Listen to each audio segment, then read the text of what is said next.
Today is 704th day that I'm here to lessons to learn. I'm learning. I hope this will support your dreams, your goals, allow you to become the person that you want to become.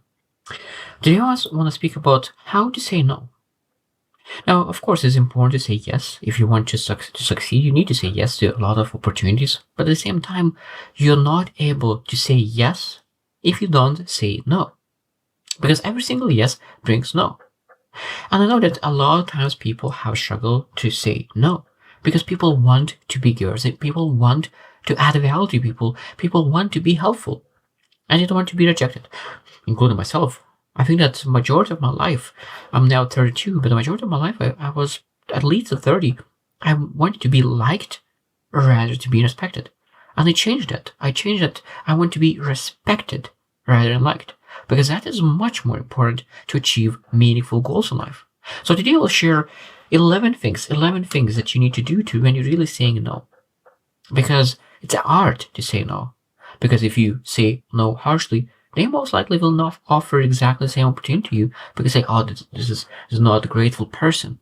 But when you're able to say no, but at the same time add value, you're able to keep that connection going, and in the future they might offer exactly the same opportunity or other opportunity, and when you will be ready, you'll be able to say yes, and of course take advantage of an opportunity. Now, of course, both of them are very important. Both of them is very important to say yes and say no. But I think sometimes it's even harder to say no than to say yes. So today we'll share 11 things that you need to do to make sure that you maximize saying no and how to learn to say no. Number 1 is pause and assess. Pause and assess. A lot of times people promise that it will help. They say yes, that it will help, but they're not able to help because they do not pause and assess. So that means that when someone asks for help, what you need to do, you need to pause, say that I will look into my calendar, I will look into what I'm doing, and I will be able to let you know in the next couple of hours. Or next day. Or it depends how long it takes really to think about it. Because when you're able to really sit down, look into your priorities, you look into the things that you need to do, you realize that maybe you do not have enough time. And of course, because you don't have time, you need to let them know. Now, if you do not have time, but you said that you will be able to help, there's 2 things that will gonna happen. One thing that you will not help, and you will lose trust, or you will help and you will lose trust of yourself because you didn't work on things that matters to you. Because what happens when you say yes instead of no is that you a lot of times take away time from yourself or people that you care about. It's so important that every single time when you say yes, that doesn't support your dreams, a lot of times it takes away something that potentially could be very valuable, important for you specifically. Number 2 is express appreciation. Express appreciation. That means that when someone is offering you, they thought about you for a reason. That means you need to appreciate and give appreciation about that they thought about you, that they gave this opportunity, that they asked for your help specifically. Like really find out things that you're grateful for. Not just say it, but really mean it. Mean that you are appreciative, that other people think about you, that you are the best for this job or for this opportunity or whatever they're offering. Because it's very, very important to be appreciative.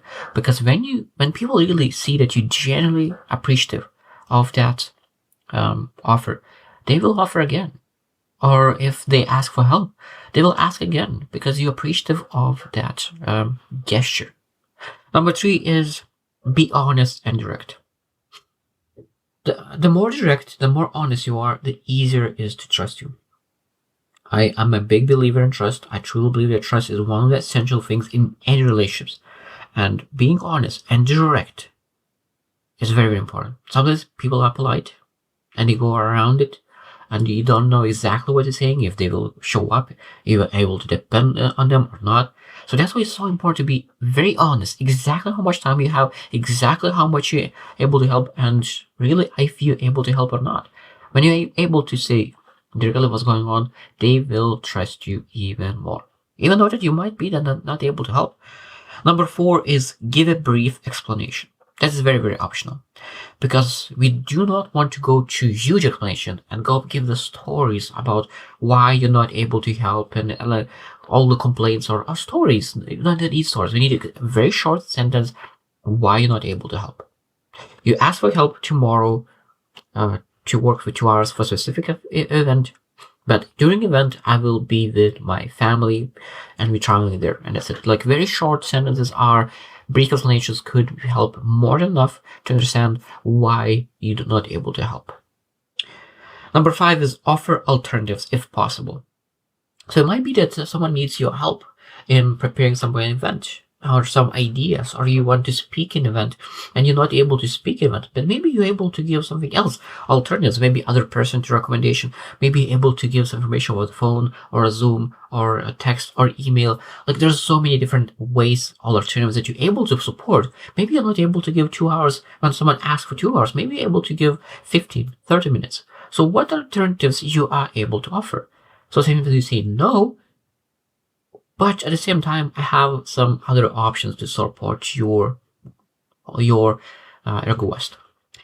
Number 6 is maintain a positive tone. Maintain a positive tone. So that means that when someone offered you, maybe you don't want to do that and really don't have any interest doing and supporting someone, that means that you still need to maintain a positive tone. Share that, yeah, like I appreciate you thinking about me, but this is for sure I'm not able to do that. And keep a positive, uplifting energy. You will not need to complain that, oh, like you just asking for help because and you share the story. No, like you just need to be very kind. I always believe that we don't need to overshare too much information. We just need to be kind, positive, share that you're not able to support, and allow that person to work on the things that you're working on. Number 7, this is very, very important. Practice assertiveness. Practice assertiveness. That means when you say that, oh, I will not be able to help, it's different when you say, I think I will not be able to help. That means that person will start thinking that maybe we will be able to help. So if you know that you exactly will not be able to help, so what you need to do, I will not be able to help. Not I think I will not be able to help. So assertiveness, practice assertiveness, and be very assertive about that you will not be able to help, you're able to help, or something in between. So assertiveness is a very essential thing when you're saying no. Number 8 is use I statements. Use I statements. And why is that? Because we need to put on ourselves. So that means I'm not able to help you out because or somebody say you asking too much. So that means you're asking too much. You're putting on them. But they're like, I'm not able to do that because I'm spending my time with my family, or I'm traveling, or I work on my project, or I'm working on the business. So it means you're able to say, I am not able because, rather than saying that, oh, you're asking me too much because I don't have that much time. So that means I statements is always much more beneficial when you're saying, no, I'm not able to help because I am doing something.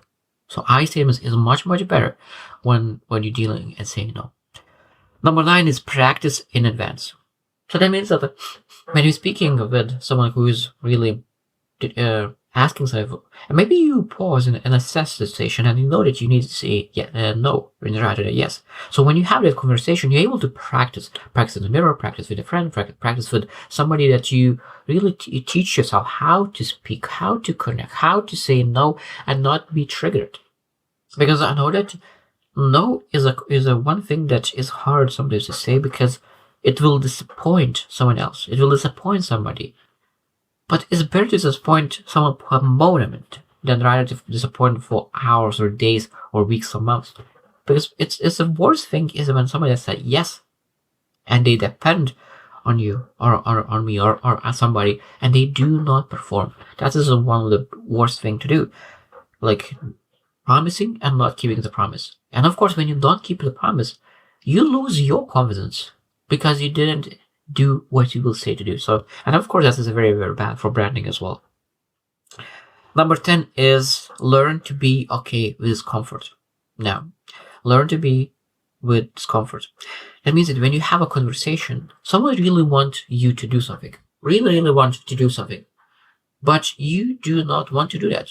That means that you need to be okay, have a conversation that, no, I'm not able to do that. I really have a lot of things on my plate and I'm not able to help you out. And they could see that maybe they think that you have a lot of time to help, but you know you're sorry. You know that you're not able to help. There's a lot of things that you are aware that they are not aware. So having this conversation that is very uncomfortable will be essential sometimes when you say no.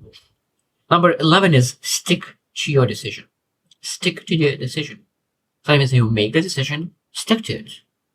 It's quite easy. Like when you want to, it's a huge, beautiful thing about decision, because choice is momentum.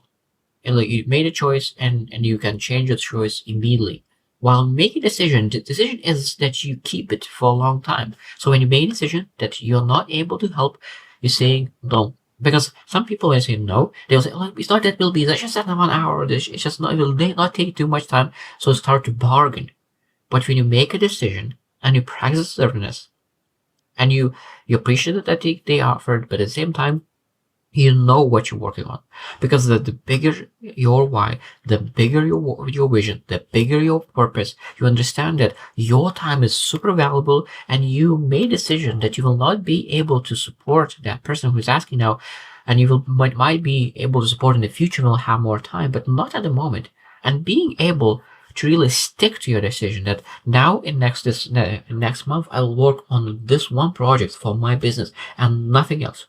And being able to stick to that will create confidence in yourself, and you will be able to achieve even more in your business because you follow your decisions. You follow what you said you will do. And sometimes saying no could disappoint someone, but at the same time could make you stand out, because you create a lot of trust, you create a lot of respect, and your brand is that this person, when he says yes, he always makes things happen. When this person says yes, he always show up. When this person say yes, he over delivers.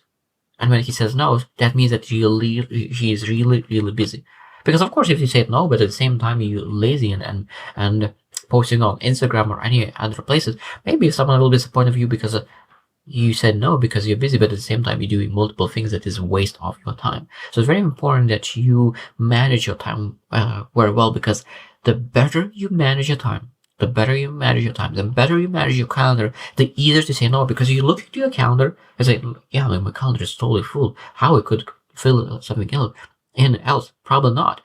When you work on to-do lists, sometimes you just put in to-do lists because you have no idea how long all those things will last. And that's, I think, I used to struggle with that a lot as well when I used to put it into to-do list. But when you really book the time, specific time for your key areas of your life that you want to work on, you understand that someone asks that those times are already booked, you're not able to move around. And that means that you're not able to help or you're able to help. And you have very clear, assertive answer. So I hope that you really reflect on how often you say yes, how often you say no, and what is the reason that you say yes, and what is the reason you say no. Because a lot of times we need to understand and be aware and reflect on that, because sometimes we say yes only because we don't want to feel rejected, and sometimes we need to work even harder, or sometimes we even take away from time from ourselves on our self-care or some important things that is really matter. So that means we need to be aware why we say yes and why we say no, and take that route of yes only for the good reasons, and say no for good reasons as well.